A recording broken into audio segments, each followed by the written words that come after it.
It's National Wheaties Week.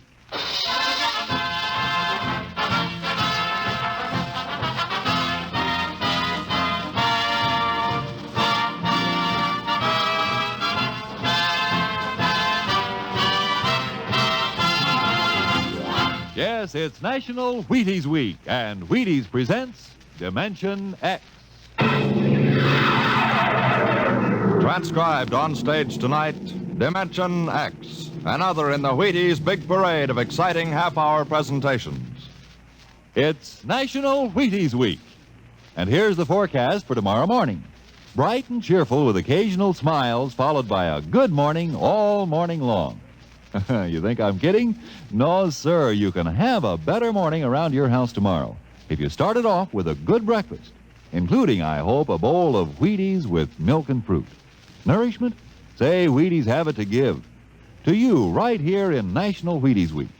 There's a whole kernel of wheat in every Wheaties flake. Talk about vitamins and minerals and protein. They're yours in Wheaties.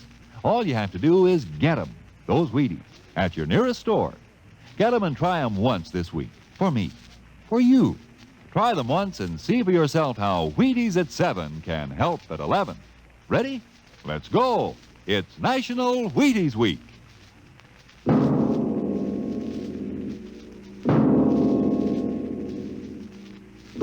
Now, tonight's adventure into the unknown world of the future. A world of Dimension X, where anything can happen.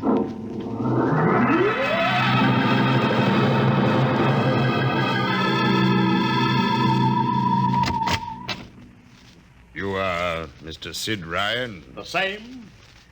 My name is Lucia. I'm a Martian. Pleased to meet you, Mr. What was that again? A Martian. A Martian, eh? As in Orson Welles? Precisely. I'm a Rotarian myself. Sit down. Thank you. And now that we've had our little joke, Mr. Lucia, what can Publicity Associates do for you? It has been my observation that advertising and publicity are the very backbone of earthly civilization. Spoken like a true Martian, Mr. Lucia. Now, if you'll tell me the name of the client. The client, of course, will be the Martian. You don't give up, do you? Give up? The gag, I mean. Oliver. Oh, yes, Mr. Ryan? This is Mr. Lucia. How do you do, Mr. Mr. Lucia Lucia? claims to be a Martian. Take him outside, will you, Oliver? Get the name of the sanatorium he escaped from and tell them to bring the butterfly net. Wait, sir. I'm happy to see, Mr. Ryan, that my telling you I'm a Martian has approximately the effect I supposed it would have. I believe we can do business. I have here the cash retainer of $5,000. Sit down, Mr. Lucia. Oliver, get the client a cigar. Yes, sir. No, the other box. Thank you. No. Well, now, what can I do for you, sir? I wish you to manage a publicity campaign. A very large, a very important campaign. Is the product established, or is it something brand new? Oh, something quite new. Now, what would you judge to be the most effective type of campaign? Well, if the client has a lot of dough to throw around, a suspense campaign is best. First, you place ads in the paper saying, watch this space. Then, about a week later, you run an ad saying XYZ or PDQ, and you get people guessing what it means. Then, finally, when you've teased them enough, you bust loose and unveil the product. Excellent. Very well, sir. We shall conduct a suspense campaign. Of course, in this kind of campaign, secrecy is very important. Once the name of the product leaks out, it spreads like wildfire, and the whole campaign is kerfloppo. Yes, quite so. Utmost secrecy. That's right. You realize, of course, these things cost like crazy. Would, say, $1 million cover the expense? Come again? I said, would $1 million cover it? Why, yes, I imagine. You did say $1 million. I understood that you had handled some very large accounts. Of course, if this is too big. Oh, not at all. Not at all. As a matter of fact, I seldom touch anything less. Right, Oliver? Huh? Oh, of course. That's right, Mr. Ryan. Absolutely right. Good. You will begin, then, by saturating the newspapers, the radio, streetcars with a very simple statement. What's that? I shall write it for you. The Martians are coming. Say, that's not a bad teaser. Got that, Oliver? Yes, sir. The next ad will read, June 1st is Martian Day. June 1st is Martian Day. What happens on June 1st? The parade takes place. What parade? I wish you to arrange a parade up Fifth Avenue. You mean like the Macy parade? Exactly. Except that the theme will be the world of tomorrow. The Martian world. My client would like it to be a gay affair. Balloons, clowns, pennants, pretty drum majorettes. Say, that sounds terrific. I might be able to interest the department stores in a tie-in. Fine. The parade will climax the campaign. On June 1st, the product will be unveiled. Good enough. By the way, Mr. Lucia, just what is the product? What are we selling? Oh, no, Mr. Ryan. Secrecy, remember. Oh, but after all will be revealed to you in good time, Mr. Ryan. For the moment, let us say we are selling a concept. Concept. Precisely. The concept of invasion from Mars.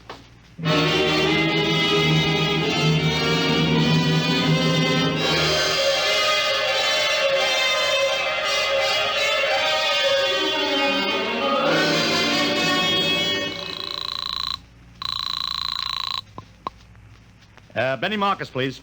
This is Benny. Benny, this is Sid Ryan over at Publicity Associates. Listen, Benny, how you fixed for midgets? I got midgets. Fine. I need 40 midgets for a parade. 40. June 1st. And listen, Benny, I want them dressed in little space suits. What? You know, like men from Mars, okay? Midgets. And I want some movie extras, maybe 50 of them. Also rigged up like men from Mars. Make them look gruesome. Got that? Gruesome. Also, I need some horses with pretty girls on top of them. Maybe you can get that bunch from Maroney's Traveling Circus. The ones we booked for the Fireman's Parade in Albany last year. Oh, try, Sid. And never mind the expense. Just get me the talent, okay? I gotta hang up now. Call me back, Benny. How you doing, Oliver? Oh, fine, Mr. Ryan, just fine. We got full-page ads in all the dailies and 10-second spot announcements on every local station, but it's costing a fortune. The more it costs, the bigger our percentage. Spend like you are going to the electric chair, Oliver. Yes, sir. How you making out on the parade? If it comes off, it'll be the biggest thing since Barnum invented the midget. I've got Macy's, gimbals, and Saks to contribute floats. Everything is built around the Martian theme, see? Even the horses will have long feelers attached to them and funny-looking extra legs. It'll be sensational. Oh, yeah, it sounds fine, only, Only what? Oh, Mr. Ryan, we don't even know what we're selling. Oliver, my boy, do you think old Sid Ryan has been sitting here spending all this moolah and not putting two and two together? You mean you know who Lucia represents? Just by accident, understand, I have learned that Century Pictures is making a big new epic. A space opera entitled Invasion from Mars. Get it? Oh, I begin to see. Also, by mere coincidence, it happens to be the premiere sometime around June 1st. You follow me? But, Mr. Ryan, Century has an exclusive contract with New Features Syndicate for all their publicity. Suppose Century Pictures doesn't like the way New Features is handling their stuff. They want to get out of the contract, but New Features says no. So they have to get around the contract. A man named Lucia, client unknown, starts publicizing the Martian invasion. Need I go further? Oh, I get it, Mr. Ryan. Gee, I suppose I should have thought of that. No, Oliver, that's what I like about you. You're so innocent.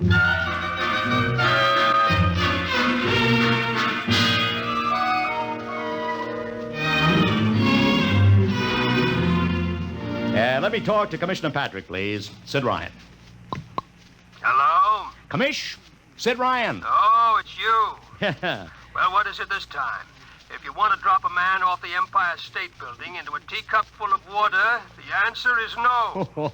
Also, we are not arresting any fan dancers. You know I don't handle fan dances. I want a permit for a parade, June 1st, 5th Avenue. It's a Sunday. There's no traffic. Oh, come now. Look, Ryan. Macy's gets a permit. Gimbel's gets a permit. The American Legion gets a permit.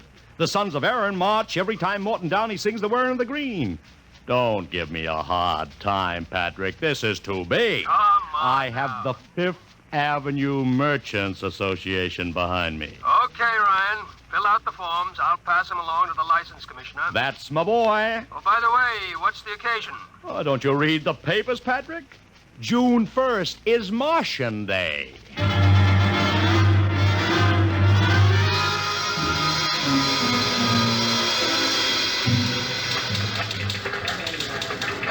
Well, Mr. Ryan, how is the campaign going? Like fire, Mr. Lucia, like fire. Everybody and his brother is going along with the gag. Yesterday, we distributed 50,000 Martian hats to school kids. I even arranged for Commissioner Patrick to accept a $50,000 check for the Policeman's Benevolent Fund from the man from Mars. Excellent. I understand Century Pictures spent over $1 million making that space opera. I beg pardon? Oh, come, Mr. Lucia. Sid Ryan wasn't born yesterday, you know. I know who our client is, even if you don't admit it. You do? Always thinking that's me. Well, as long as you know, let's keep it to ourselves, shall we, Mr. Ryan? As you once remarked, when these things leak out, it destroys the surprise and ruins the effectiveness of the campaign.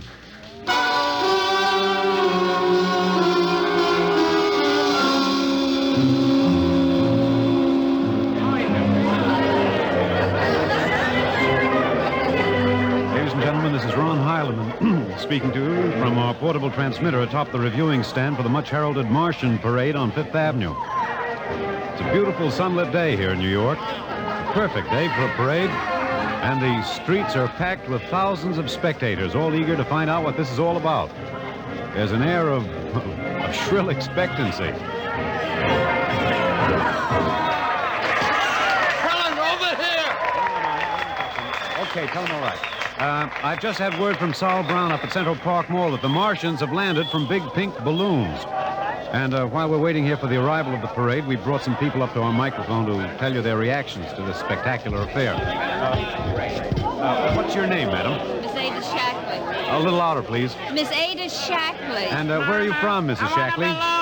Columbus, Ohio. I see. And I see you have your family with you. Two little curly-headed boys. Are you in New York for your vacation? Yeah, we came for the Shriners Convention with their daddy. Well, what do you think of Martian Day, Mrs. Shackley? Well, it all seems very strange to me, but the boys have been pestering me to watch it, so we've been standing here for 2 hours. I can't make head or tail of it. Well, neither can a lot of other people, Mrs. Shackley, but judging by the thousands here already, there's a lot of curiosity. Curiosity killed a cat, folks say. Let's hope not. Thank you, Mrs. Shackley. And now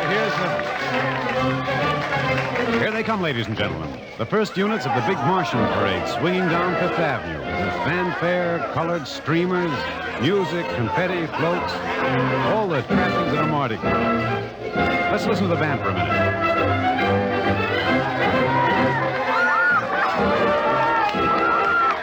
Here in the vanguard's a whole troop of little midgets in weird-looking pink and blue spacesuits, carrying Rube Goldberg weapons with signs painted on them. I can read one which says Atomic Blaster. Another has a placard reading, We're Martian through Georgia. And here come the clowns, laughing and falling all over each other. They're giving free sugar candy to the kids along the way. Yes, ladies and gentlemen, there's a happy, laughing crowd along Fifth Avenue today. A true reflection of the great sense of humor and good nature that makes America the place it is. Why only... What's that? What's this? The crowd's murmuring now. They've fallen somewhat silent. There's something coming. I'll try to get it for you. What? Ladies and gentlemen, here comes the Martian contingent. This is promised as the climax of the show. And now a great hush has fallen over the crowd. It's quite a sight to see these thousands of people standing here expectantly, hearing only the great regular sigh of their mass breathing. Now here they come, ladies and gentlemen. The Martians. marching in booted, helmeted ranks, row after row of them. This is an impressive sight, ladies and gentlemen, and a rather serious contrast to the rest of the joyous slapstick parade we've been witnessing up until now. There are perhaps 200 tall, broad-chested men dressed in metallic gray spacesuits with thick glass visors drawn across their faces. Each one's holding an ominous-looking ray gun at the ready position. They're marching in absolute silence, keeping step perfectly, as though some mute, unspoken command were marking time for them. Even the children are awed by the unexpected, warlike realism of the Martian Legion. And now the first ranks of the Martians move past us down Fifth Avenue toward the reviewing stands at the square. No one moves. There. A woman, ladies and gentlemen, just dashed out into the street. For what reason, I don't know. She just slipped through the police cordon somehow. They're after her now, but she's already reached the ranks of the marchers, and she's trying to lift the visor of one of the Martian spacesuits. Wait. She's fallen. She screamed and then fell forward in a dead faint. The Martian column keeps right on coming. Unless they break ranks, they're going to trample her. No. The policemen have got her now. They're dragging her away, out of the way. Trying to revive her now.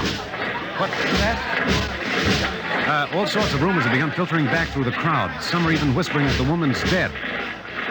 We don't know yet, but whatever's happened, the incident seems to have cast a slight shadow over the mood of the crowd. The carefree holiday air seems to have vanished. The crowd's stirring uneasily, a little disturbed at what we've just seen. Nothing to be alarmed at, however. It just seems a shame that anything like this should happen to spoil our enjoyment of the Martian parade.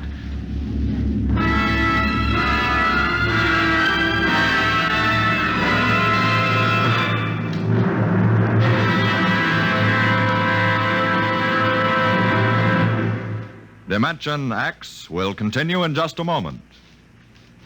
It's National Wheaties Week. I want to take that again, Frank? Oh, sure. It's National Wheaties Week, and we're celebrating. And that voice you heard belongs to my severest critic, who is here to help us celebrate tonight. He's the fellow who's backstage when I'm telling you about the Wheaties. He listens to see that I tell you right.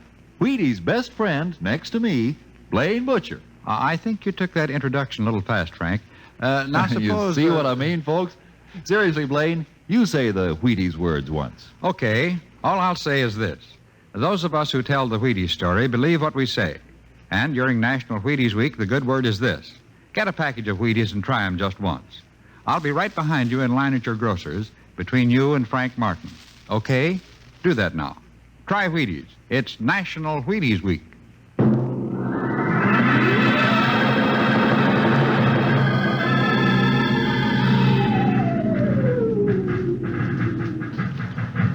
Mr. Ryan, did you see that? A woman fainted. She ran out into the street to get a close look at the Martians, then she screamed and fainted dead away. I'm well aware of that, Oliver, since I paid her $50 to do it. What? The dramatic moment, Oliver. The stock and trade of the good publicity man. Relax. Holy smokes, you sure think of everything. For my share of this deal, roughly $100,000, I can afford to think of everything. Shut the window. Oh, okay, but don't you want to see the finish? We'll go down to the reviewing stand for the finish. Right now, I want to make a phone call. By the way, where's Lucia? Well, I haven't seen him. Well, close the window, Oliver. Well, okay, Mr. Ryan.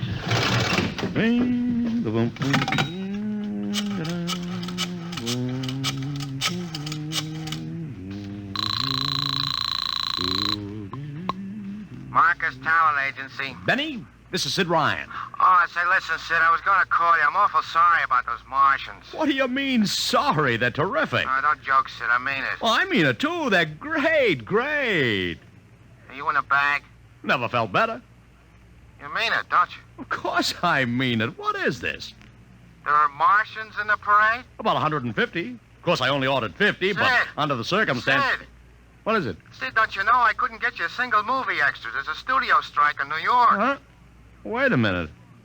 Where'd these guys come from if you didn't hire them? I don't know. Hold on. Oliver, Oh, yes, Mr. Ryan? did you hire those Martians? Well, no, sir, I didn't... Benny, this is on the level, isn't it? Honest, Sid, I... Okay, Benny, I'll call you back. What's the matter, Mr. Ryan? I don't know. Just don't know.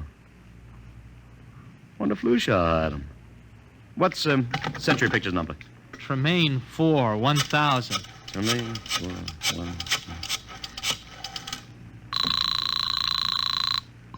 Century Pictures, the studio of the stars. Give me Marty Sanford, your publicity director. One moment, please. Sanford. Marty, this is Sid Ryan. Oh, hello, Sid. How's it? Fine. Listen, Marty, this is dead serious. On the level, get it? What's wrong? I've got to locate Lucia. Lou who? Lucia, come on now, Marty. This is life and death. The guy you sent over to hire me for the invasion picture. I never heard of a guy named Lou Shar. And, what invasion picture? Invasion from Mars, the space opera. Are you batty? Marty. That picture was shelved last month. What? Sure, back in the can. The big shots decided you can't sell a Martian invasion to the American public. It's too incredible, Sid. Who'd ever believe it could really happen? Of all the crazy... Mother in heaven. What is it, Mr. Ryan? You look terrible. It's too fantastic. Mr. Ryan, is something wrong? Open that window. I want another look at those Martians.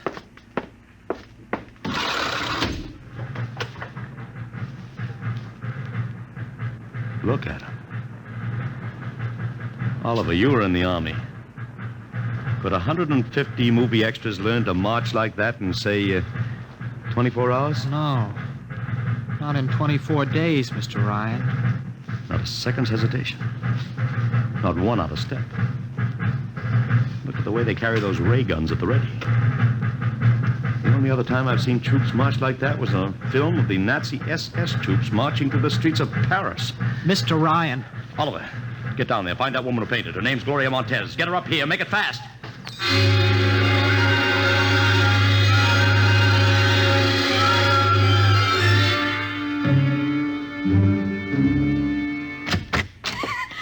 Here she is, Mr. Ryan. I can't get much sense out of her. Stay away from me. Okay, Gloria. You can cut out the act and relax. It's me, Sid Ryan. You're a Martian. Gloria, settle You're wearing down. a mask. Baby, it's me, Sid. It's awful. It's all big green eyes and those feelings like a catfish. Baby, snap out of it. Listen, what happened down there? You ran out and screamed like I told you, but the fainting, that wasn't in the act. Go away, please. Go away. Just one question, baby. Inside that helmet, what did you see? Can't get anything out of her, Mr. Ryan. She needs a doctor. Okay, Oliver. I've heard enough anyway. You take care of Gloria here. Get her a drink. Where are you going? To see the commissioner. You gotta stop this parade before things begin to happen.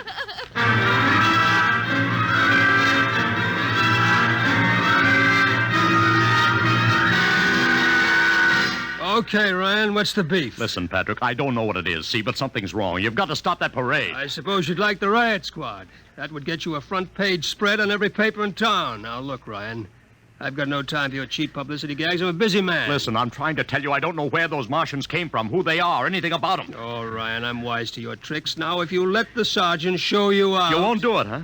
An honest citizen appeals for protection and you refuse it. I most emphatically do. Now beat it. All right, Patrick. I'll go right to the mayor's office. I'll have you busted flatter than the fried egg. Go ahead. I'm sure His Honor will be glad to toss you out on that phony nickel-plated skull of yours.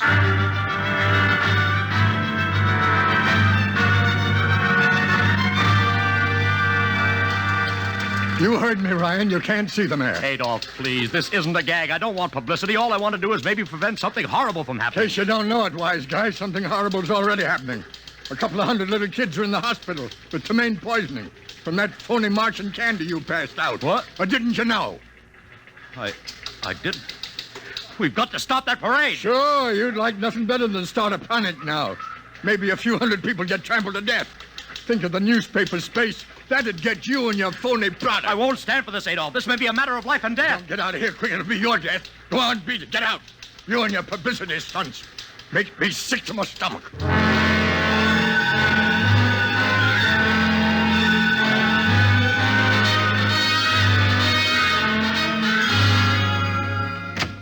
Oliver! Oliver! Oliver, where are you? Oliver! Oliver! Oliver! It is useless to scream at him, Mr. Ryan. Your friend is quite dead. Lucia. He wanted to run to the police with some story about a Martian invasion. I found it necessary to restrain him. Restrain him, you stinking murderer! Now, Mr. Ryan, collect yourself. After all our planning, it wouldn't do to have everything spoiled now, would it? Lucia, I'll start talking and talk fast, because when you get through, I'm going to take you apart piece by piece. What's this all about? Surely you know, Mr. Ryan. After all, you've been publicizing it for months.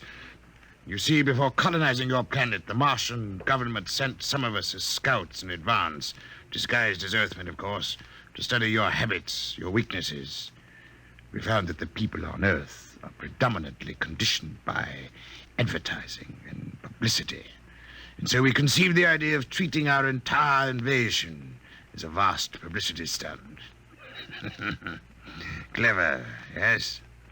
After all, Mr. Ryan, who would suspect an invader who advertised his invasion in the newspaper, invited the public to his surprise attack, and spent millions publicizing his plans? Holy jumping. You've done very well, you see. Then there was no product. Ah, but there is a product. The product is death. What are you trying, Lucia? We Martians are a humane people, Mr. Ryan. We do not like to destroy thousands where a few hundred will suffice. In exactly 2 minutes, our troops will treat the world to a spectacle of death, which will bring the rest of your planet to its knees in horror. Nations will clamor to surrender. Perhaps, Mr. Lucia, but not if I can help. No!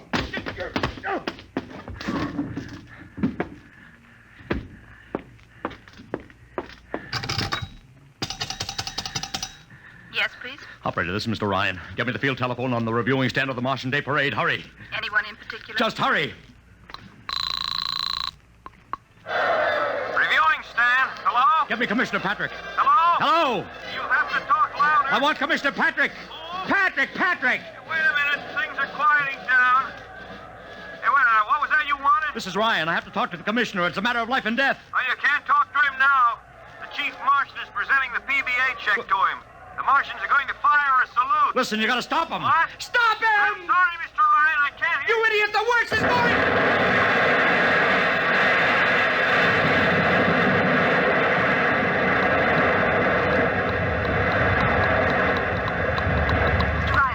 Mr. Ryan, you've been cut off. I heard it. Is something the matter? No, operator. Doesn't matter. Nothing matters now.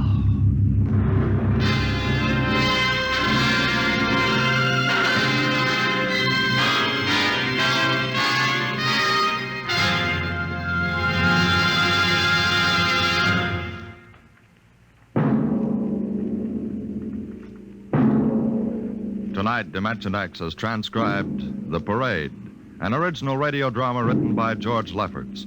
Featured in the cast were Joseph Curtin as Ryan, Barry Kroger as Luchar, and Alexander Scurby as Ron Heilman. Your narrator was Norman Rose. Music by Albert Berman. Engineer Bill Chambers.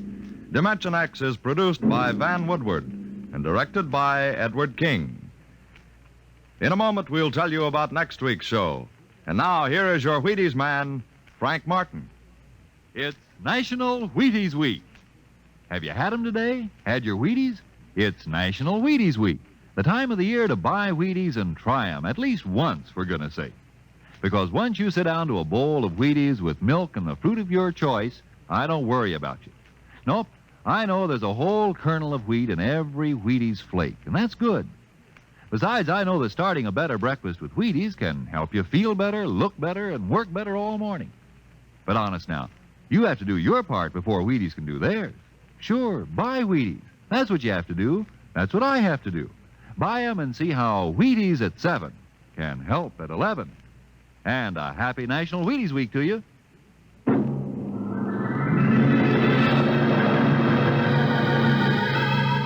Listen next week when we present the Robert Heinlein story, The Roads Must Roll. Another adventure into the world of tomorrow. The world of Dimension X.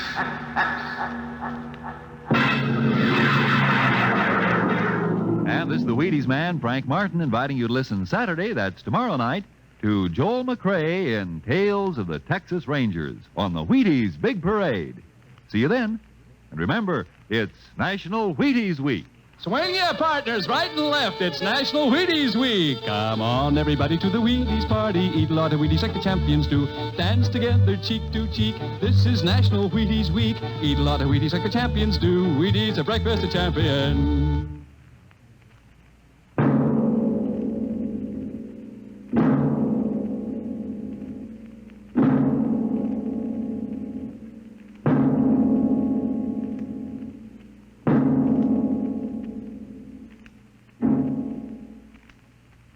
This program came to you from New York. Jack Late's coming up October 6th. It's Bill Bendix on NBC.